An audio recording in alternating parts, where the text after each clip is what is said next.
Hello, it is Tuesday, May 19th, around 8:30 p.m.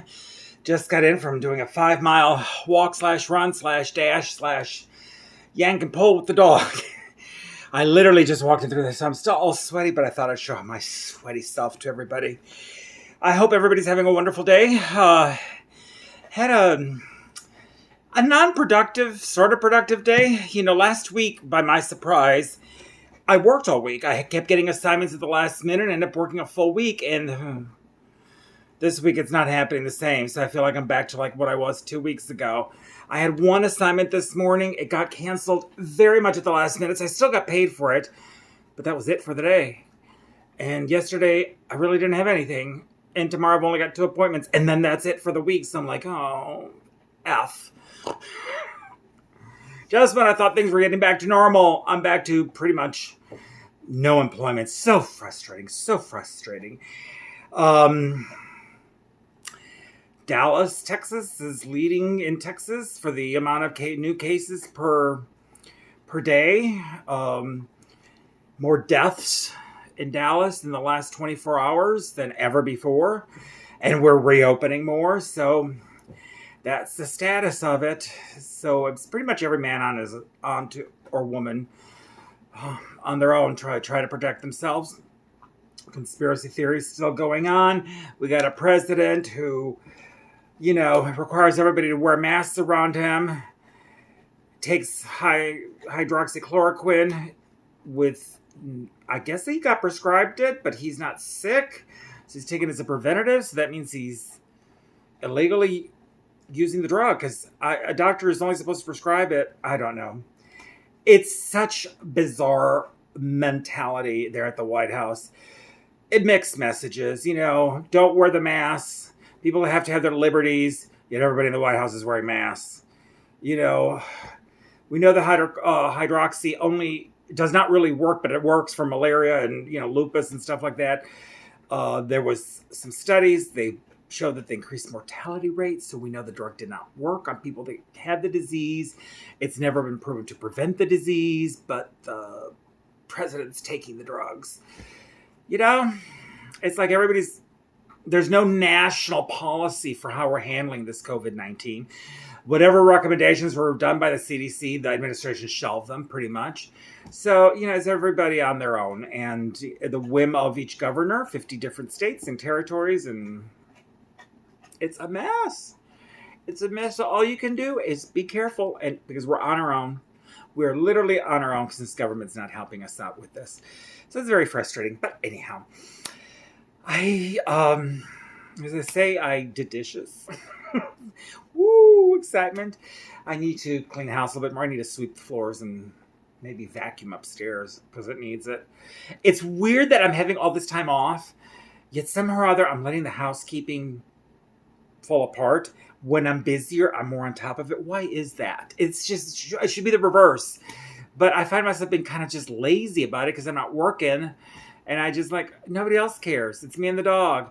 But usually if I'm busy, I try to keep the place up more. It's a weird psychology why I'm actually letting everything kind of get messier and dirtier before I clean it.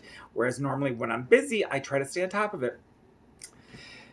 There must be some psychological reason. Maybe I like to nest with clutter. As you can tell, my house is full of stuff, but I'm a theater company, so I have 20 million props and set pieces, and once you buy it, you don't want to get rid of it because sometimes I do recycle them from play to play. And also some of the stuff that you see behind me has great mementos. Somebody's commenting about the moon piece that I have behind me that was gotten, and I was in Mexico and in a region near Tasco, and where they do a celebration of the sun god and the moon god. And so that's what that figure is from the native population in that area that had them. And it's funny because some are made for commercial use. I mean, as far as they're just decor and they make them for that. And then there's others that are actually used during ceremonies. And then after they have the ceremonies, they sell them. And so that's one of those. So it was a used piece when I got it. It's really cool. But anyhow, so that's some of the other stuff. There's other props and so on. and artwork from friends. All right, I'm rambling on with no purpose whatsoever. I know I should have some marvelous wisdom to impart today, but I don't. I don't have any wisdom to impart today except be kind to each other. We'll get through this. Try to laugh as much as you can. Have a sense of humor about it. Don't wish ill on everybody, even those people that are being stupid, because karma has a way of finding you. So, somebody said, well, would you be happy if Trump got the disease? No. But in a weird way, it would be a learning lesson for the rest of America. So some good might come out of it. But I don't wish this on anybody, even if I dislike Trump. But can you imagine if he got it? Oh my God, he'd be the biggest martyr about it. People would worship him. Oh, but at the same time, he would prove to a lot of people, hopefully, that all those naysayers that this is no big deal. Look what happened. So it might be a good thing because it could be a teaching lesson for everybody to take this as seriously as they should. All right.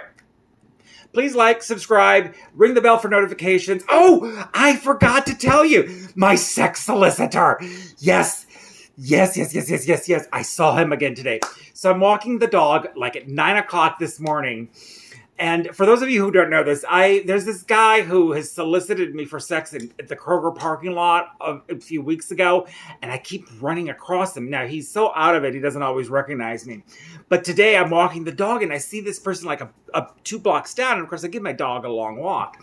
So I'm walking my dog, but I walk fast with my dog, so I'm slowly catching up to this person. I keep thinking, he looks familiar, but I'm just seeing him from back, and he's got this bag. But it's not the Target bag, because, he always has a Target bag with what looks like there's a book inside, but he always had a secondary bag underneath that bag, but the Target bag isn't there, so I don't recognize it immediately until I start getting close, and I'm like, is that my sex solicitor? And yeah, he is stumbling down the sidewalk. It's 9 o'clock in the morning. It was almost like the walk of shame. But, he is still really drunk, and he's trying to stay on the sidewalk, and he kind of drifts off into a parking lot just as I pass him.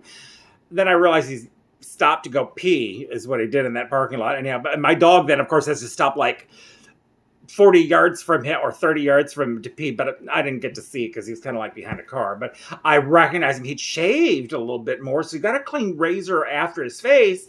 Big old lamb chop sideburns. But in front of a young guy, so it looks kind of weird. But poor baby, he was so drunk. And he looked at me, but he didn't recognize me at all. And I just kept, as soon as the dog was, I kept walking. And then when I looped around, I don't know where he'd gone. But actually near there is a corner where he'd turn off to go to Kroger. So he might be going to work. He might have gone to work, at the Kroger parking lot. So that's my update on my sex solicitor. All right, now I can let you go. Like, subscribe, ring the bell so you can get notified of, my sex solicitor stories. So have a good one. Bye.